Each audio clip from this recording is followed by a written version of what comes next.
Hey guys, it's Jane. I am doing a Friday reads. I'm actually cheating and doing it a little bit early because I'm going to be busy tomorrow. But I thought I'd try and sneak in and do one anyway. It's only going to be quick because I've only got 2 books that I finished this week and I don't have a huge amount to say about either of them. I read A Vision of Fire by Gillian and Jeff Rovin. This is the first in a trilogy.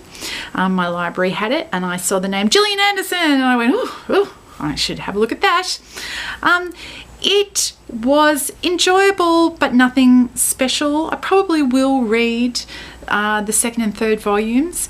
It's got a pleasingly X-Files-esque kind of vibe, so that was good. Because, you know, I picked it up because of Gillian Anderson's name, which she may not want to hear, maybe, but that is what happened.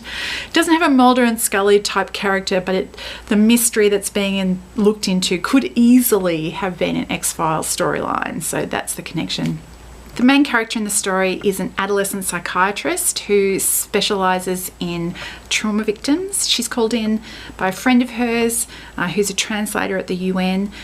There's a daughter of an Indian diplomat who's started exhibiting some strange symptoms, but the psychiatrist quickly realises that it's not a normal psychiatric kind of issue, and it's not even all just in her head. There's actually something else going on. So this first book follows the story of the girl and it has like a proper conclusion. There's not just a cliffhanger ending, but it does open up a wider picture, which is obviously what's going to be investigated in the later volumes. Yeah, I enjoyed that. It was fun. The second book that I finished this week was so much fun. It was exactly what I felt like. There was another book that I just picked up because it was available at the library. It was called Valour's Choice by Tanya Huff. It's again the beginning of a series. This is called the Confederation series, I understand, and it's military SF. Now, I have to be in the mood for military SF, but I totally was. This was totally exactly what I felt like. It's kind of like brain candy. This is a story about grunts in space. It's a confederation of planets, of aliens and, you know, different sentient beings who have come together to oppose the evil others. In this story, there is a newly discovered world with a newly discovered sentient race on it, and the Confederation has sent a diplomatic group down to kind of try and sign them up before the others do.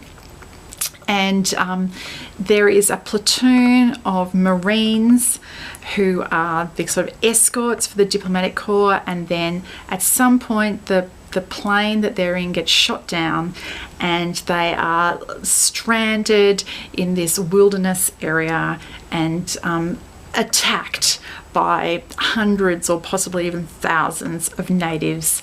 And it's all about, it's just like really well paced. The action sequences are done really well. It's also this, you know, big heroic last stand kind of fight between this sort of group of 40 or so Marines who also have civilians to protect and their own injured who were injured during the crash, and with all these hostiles. And yeah, it's really well done. A lot of the kind of humour comes in the relationship between the staff sergeant, who's the central character in the story. So she's the highest ranked NCO.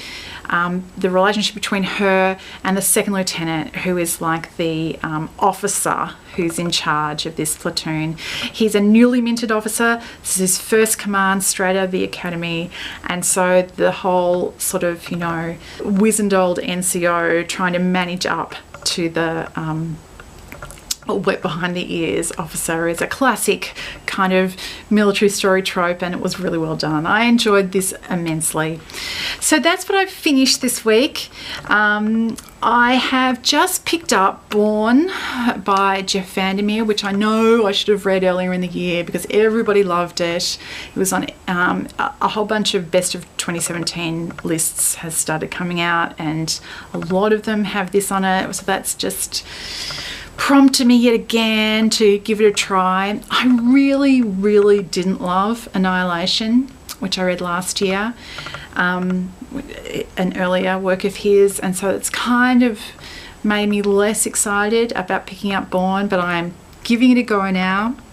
And the other thing that's going on is that I have started trying to think through what my best of 2017 list is going to look like. I've started nutting things out. There's one or two that I know are going to be there. It may not be a long list this year.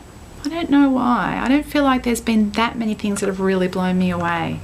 But I would be really interested to hear what you've been reading, and if you have figured out what your list is for 2017, what your favourites were, that'd be really interesting. So leave a comment below. I hope you have a great weekend, and I'll talk to you later. Bye.